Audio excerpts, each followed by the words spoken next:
Now listen, I don't want to worry anybody unnecessarily, but humanity is doomed. Alright, first of all, what do you know about Mark Zuckerberg? Me? Very little, other than the fact that he looks like someone who'd probably eat a baby in a sandwich if it guaranteed him an extra zero on his bank account. Honestly, dangle a few pay slips over his face and he'd probably chew off his own granny's eyelids. This is a man worth $77 billion. Nobody should have that much in their bank account. And why? Because he invented some vapid, banal social media site where bored grandparents get to poke each other. This is a guy who looks like he's got the charisma of an eggplant and the natural confidence of a constipated dog. I mean, apparently this man has a wife. I can only assume she's attracted to men who look like human thumbs. I mean, don't get me wrong, he's one of the most successful people of all time. But even when he was named Time Man of the Year in 2010, I mean, look at the other winners. Joe Biden, Barack Obama, the goddamn Pope. They all look distinguished, confident, powerful. And when it was this fella's turn, he still looked like that weird 13-year-old spotty kid who sniffs his mother's socks. Honestly, he looks like the before shot on an acne advert. I mean, to be fair, Angela Merkel did also look like a wet chunk of banana bread, but still. Anyway, the man's back in the news this week because he's just changed the name of Facebook to Meta. And about 3 people cared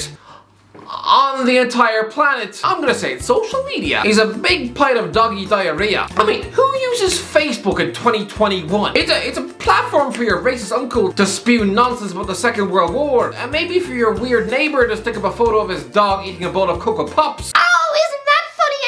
No, it's not. Now please go and stick your nose in a toaster, thanks. I mean, I don't use Facebook. Namely because I'm not a 54-year-old comic book nerd who keeps adding friends of his mum's. I'm not an 86-year-old pensioner who thinks this is the best way to communicate with their grandkids. These are the type of elderly potato marshmallows who still dwell on that website. I haven't had a bowel movement in a week. Is this normal? Thanks for that. It's with great sadness in my heart that my 49-year-old son Shane died this morning. This is written on a template surrounded by laughing emojis. Wasting your time on Facebook is like choosing to spend an hour gnawing at your own hair. Again, just know, does it not give you a bit of a clue that this website isn't a good thing when it has an entire Wikipedia page of criticism that's probably longer than about 9 chapters of the Bible? I mean, Facebook was initially created in 2003 by this nerd in his Harvard dorm. I mean, while his fellow students were out probably drinking beer cakes at frat parties, this fella, a guy who looks like he's constantly infected with chicken pox, he clearly spent his youth too afraid to talk to other human beings. And now Zuckerberg is tweeting something out so weird, it's about to swallow the world whole. I am proud to announce that starting today, our company is now Meta. Today, we're going to talk about the metaverse, starting with the most important experience of all, connecting with people. How power hungry can one man be? Here comes the metaverse. Apparently this is the beginning of some Matrix cyber reality where you can live forever on Facebook. Sounds like my idea of hell. Living on Facebook. I'd rather go back in time and serve dumplings on the board of Titanic. I'd rather spend an afternoon wiping Danny DeVito's arse with a napkin. I'd rather go and live in Ted Bundy's shed than sign up for a Facebook world. I've seen the Matrix films. Sure, it looks cool and stylish when you're dodging bullets. Not so much when you're dodging friend requests from your creepy uncle. That doesn't sound as much fun. I mean, does he think this is going to save his website? I'm sure there's a man who probably obsesses over analytics more than he does the birthdays of his kids. He must know that this website is just a graveyard for people on the verge of menopause and grandparents who use one finger to press each key. Good Christ, if they wake up in the morning to write a Facebook post, it probably takes them until lunch. So who's going to be around to live in this meta world? Auntie Peggy putting out the virtual washing? Uncle John booking himself in for a virtual prostate exam? Apparently you can recreate your home virtually. Because who needs to walk into the kitchen and make yourself a slice of toast when you can do it without leaving the couch? You put on your glasses or headset and you're instantly in your home space. It has parts of your physical home recreated virtually, it has things that are only possible virtually, and it has an incredibly inspiring view of whatever you find most beautiful. Yeah, or you can open the window and look outside. Hey, are you coming? Yeah, just gotta find something to wear. That little clip of Zuckerberg trying to act like a normal human being would, that was about as natural as me trying to breastfeed a baby pig. Look at this. Look at the state of this. Zuckerberg wearing a skeleton costume for Halloween. Boz, is that you? Of course it's me. You know I had to be the robot, man. I thought I was supposed to be the robot. Don't you lie to us, Mark. Don't you try and pretend that you have friends. That's the biggest lie of all. Here he is, apparently playing poker with his mates on a spaceship. Not sure why one of his mates is a giant robot, while he's still wearing cargo pants. 3D street art? That's cool.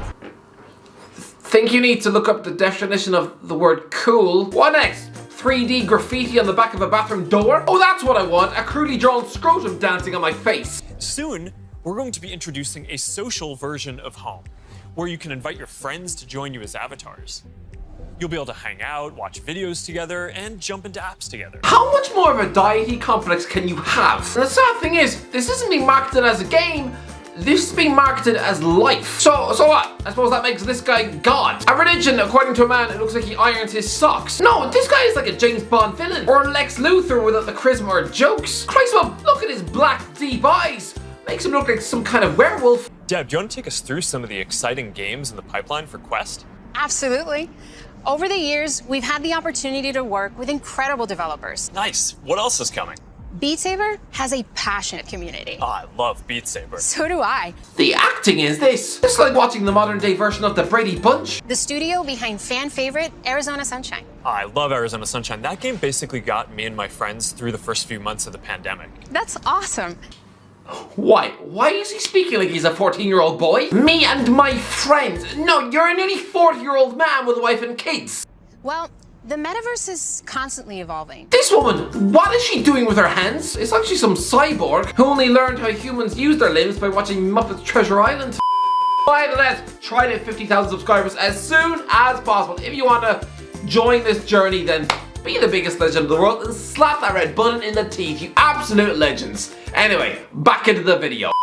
No, this is a depressing glimpse into the future. It's bad enough that some people waste their lives bursting blood vessels in their eyes while staring at sites like Facebook for 7 hours a day. But now, people are just going to reject reality to live in this dystopian world. Can you imagine the levels of childhood obesity? I mean, who needs to have their birthday parties at Pizza Planet? No, now you can celebrate it without even leaving your own bed. I mean, just stick on a headset and glasses, and suddenly you're eating virtual chocolate cake, getting virtual birthday cards from your mum, and getting your annual birthday tickle from your uncle. And at the core of this is Facebook. Stepping into this world. Are you suddenly going to be walking down a virtual street and being harassed by talking, walking, moving adverts? Are you suddenly going to have cartoon characters screaming in your face about the need to increase the size of your knob? And apparently you can make phone calls in this app. I'm sorry, if anyone falls for this, then truly you have brain tissue made of wet salami. This is an alternate robot reality prison. And you know what? This is going to suck some people in. And this is just going to prey on people with social anxiety. This is just going to make it easier for those people to just